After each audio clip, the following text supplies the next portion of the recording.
Nous sommes aux 34e journée nationale d'hépatogastro-entérologie, donc de la Société de gastro-entérologie, d'hépatologie et d'endoscopie digestive. C'est un congrès important parce qu'il associe tous les collègues nationaux et internationaux. Donc nous avons des invités internationaux d'Égypte, de Tunisie et de France.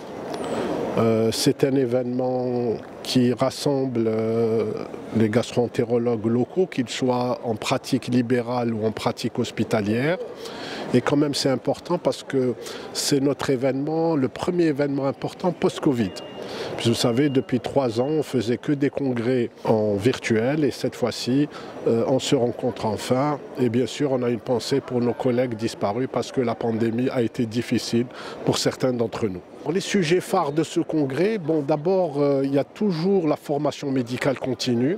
Et on commence toujours le premier jour par les thématiques de la FMC. D'ailleurs, il y a même un livret qui est consacré.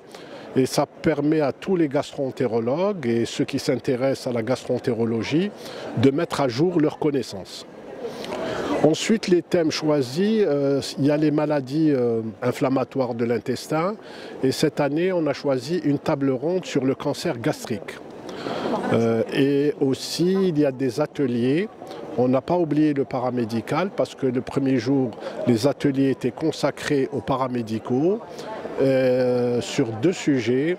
La prise en charge d'un patient en hôpital de jour, que ce soit en maladie digestive ou en maladie du foie. Également, il y a des communications libres qui ont été choisies par le comité scientifique et qui passent en plénière. Et on va terminer par le live d'endoscopie puisque la Société algérienne d'hépatogastro-entérologie est également appelée Société d'endoscopie digestive, mais on va le faire avec nos collègues libéraux qui ont l'Algerian Society of Digestive Endoscopy.